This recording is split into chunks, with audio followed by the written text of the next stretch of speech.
Nous allons parler de comment se lancer dans les services à domicile en 2023 et même 2024 avec une personne qui vient de le faire, notre invitée, Kouater Ferjani, qui est la fondatrice de Comme mes parents. Bonjour.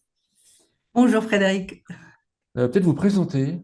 Kauter Ferjani, je suis ingénieure. Il y a 2 ans, j'ai tout plaqué pour faire ce beau métier.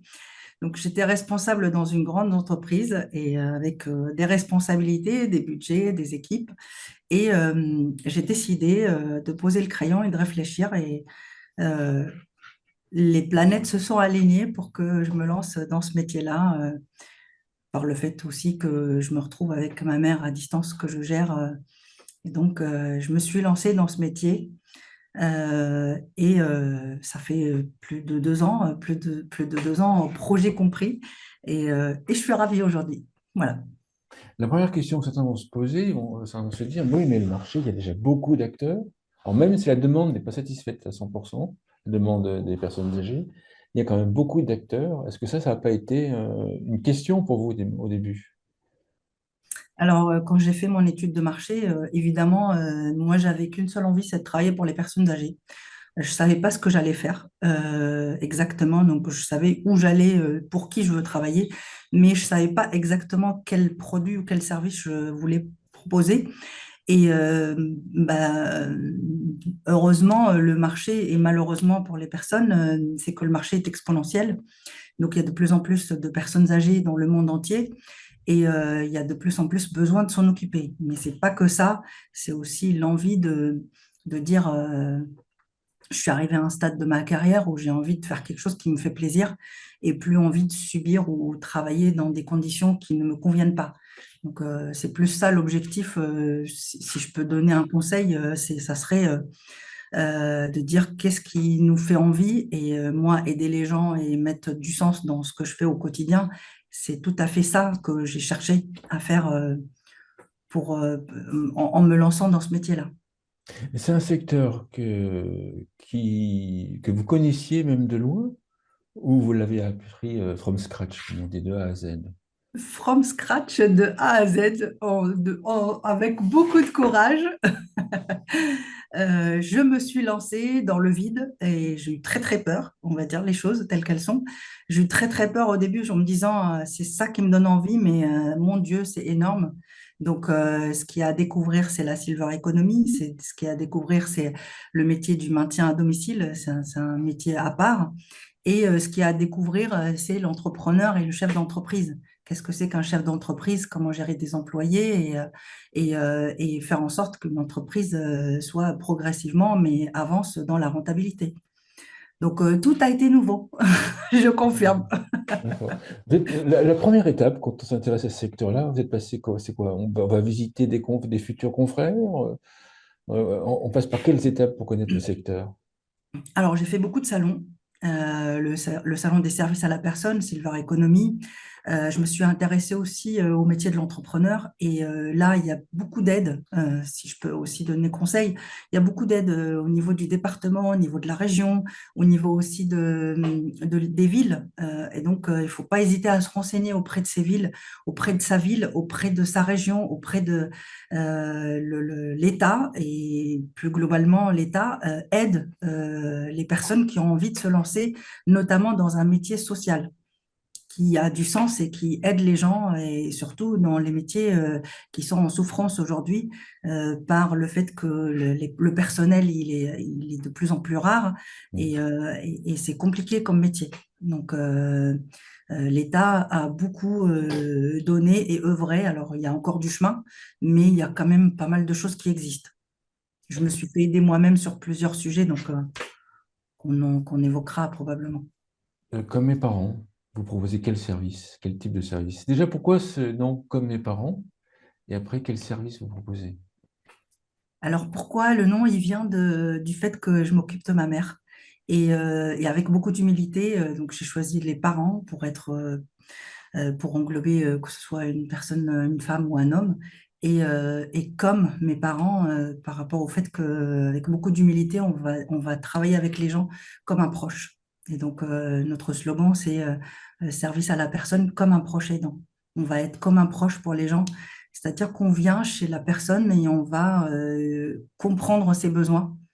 Ces besoins peuvent être divers. Donc, on est un service polyvalent qui va proposer de l'aide ménagère, de l'aide à la personne, de l'aide de l'auxiliaire de vie, de l'aide administrative, de l'accompagnement à l'extérieur. Donc, vraiment s'occuper de la personne de bout en bout. Et s'il faut faire des demi-heures par sujet, on fait une demi-heure par sujet. Le tout, c'est quand on va chez quelqu'un, on s'occupe de lui comme un proche aidant. Vous êtes dans l'Ouest parisien. Moi qui suis savoyard, ça me paraît, bon, pas non plus exagéré, mais ça me paraît une grande ville. Et ça me paraît, qui dit grande ville, dit peut-être difficulté à faire connaître une marque, faire connaître une entreprise, même dans un quartier. Moi, dans mon petit village, si je crée une société, le lendemain, tout le monde le sait. Comment est-ce qu'on fait connaître, comme mes parents, dans une ville? Alors, c'était un chemin très difficile, on va dire les choses, parce qu'au début, quand je me pointais avec l'organisation de la ville qui m'accompagnait, qui s'appelle Coup de pouce, on a commencé à travailler sur une expérimentation. Et donc, je me suis rendu compte que l'expérimentation dans ce métier n'avait pas de sens, parce que je me postais à la sortie des commerces et je donnais des flyers et euh, il y a beaucoup de refus en fait. C'est un Bah oui, métier où statistiquement, il y a peu de personnes, oui. Oui. il faut être crédible, faut venir parce qu'on connaît quelqu'un, parce que quelqu'un nous fait confiance et donc on est introduit par quelqu'un ou par une entité et évidemment le chemin était long. Je confirme que c'était pas simple, mais c'est progressif et il faut pas perdre espoir. Mais Euh, avec le recul, c'est toujours le bouche à oreille qui fonctionne ou c'est même en ville, on peut mettre la communication, la publicité, ou alors ça via les hôpitaux, les prescripteurs. Alors, c'est un peu de tout ça. Il y a pas une piste miracle. Il faut tester toutes les pistes. Il faut évoquer et ne pas écarter les pistes et voir ce qui marche. Il y a des prescripteurs avec qui ça se passe. Il y a des prescripteurs avec qui ça se passe moins bien.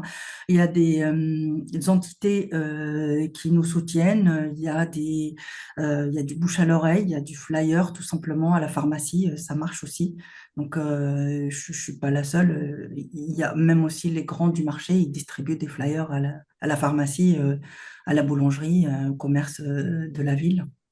Qu'on comprenne votre perspective, votre objectif, c'est quoi dans, je sais pas, 5, 10 ans?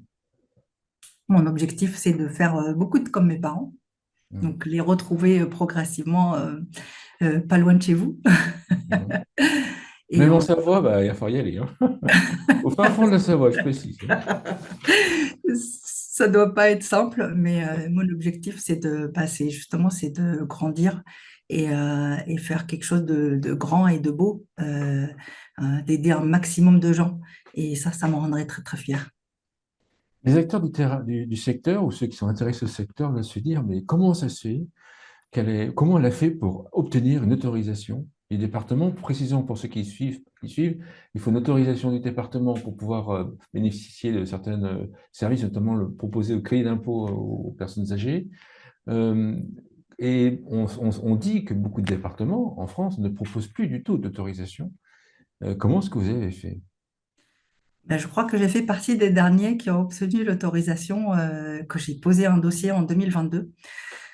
C'est un, Moi, pour tout vous dire, quand j'ai posé les premiers flyers, c'était pas l'ensemble des services, c'était une partie des services et avec le retour du terrain, j'ai constaté qu'il fallait que je propose l'ensemble des services aux bénéficiaires et c'est ça là où je vais avoir le plus de valeur ajoutée. Et par conséquent, je me suis remis en chambre pour travailler. Donc, on est revenu, on a enlevé les flyers, on a commencé à travailler. Et c'est un dossier administratif avec des critères et un cahier des charges qu'il faut remplir ligne par ligne, dossier par dossier. Il faut proposer et présenter l'ensemble des documents qui sont requis pour le cahier des charges. Il n'y a pas de mystère, il faut proposer un dossier et après avoir un retour au niveau du département. Quand vous êtes lancé, ça m'intrigue, quand vous êtes lancé, est-ce que vous saviez qu'avoir une autorisation, c'était difficile, ou alors qu'elles étaient données au compte-gouttes, voire même plus de données, ou est-ce que c'est quelque chose que vous avez découvert au fur et à mesure? Je l'ai compris après, on va être honnête. parce que euh, moi, des dossiers administratifs, par mon ancien métier, mes anciens métiers, j'étais dans le conseil, j'ai travaillé beaucoup dans des dossiers administratifs assez complexes, j'ai l'habitude on me dit, bah, il y a un cahier des charges, je vais travailler sur le dossier. Alors, chaque dossier est à part, évidemment, mais il faut se mettre à la place de la personne ou de l'entité qui demande ce dossier-là. Il faut être rassurant. Il faut présenter les éléments qui rassurent sur notre capacité à dérouler les prestations et à délivrer un service de qualité. C'est tout simplement qu'il faut avoir en tête quand on produit n'importe quel document que le département ou que l'entité qui le demande. L'objectif, c'est de dire on est en mesure de répondre parce qu'on est un service de qualité. D'accord. Donc en fait, vous avez découvert sur le terrain, sur le tas, en fait, que les autorisations n'étaient pas forcément délivrées, enfin, qu'il y avait très rarement des autorisations délivrées. Et Oui, ça vous a pas un petit peu, entre guillemets, fait peur? Parce qu'en fait, on est quand même dépendant d'autorisation pour l'ensemble des services. tout à fait. Je vous ai dit, ma cible était de travailler pour les personnes âgées. Si l'autorisation n'est pas arrivée, j'aurais trouvé autre chose, autre piste. Donc, moi, il y avait, pour moi, j'avais une cause, une cible de choses que j'ai envie de faire et, et par quel chemin prendre mon chemin pour y aller, c'était pas très important, même s'il fallait que je revienne en arrière pour repartir, pour retravailler et autres, c'était pas très important. Mon objectif, c'était de d'avancer vers cette cause noble et c'est ça c'était ça ma flamme qui a fait que j'ai avancé. Même question, on déroule le fil. Vous m'avez dit que vous vouliez même venir en Savoie, entre guillemets, bon, je blague un peu, mais il n'y a plus d'autorisation. Alors, comment est-ce que vous imaginez votre développement? Développement par croissance externe. Donc, C'est-à-dire racheter des structures existantes qui ont l'autorisation, c'est ça? oui, tout à fait.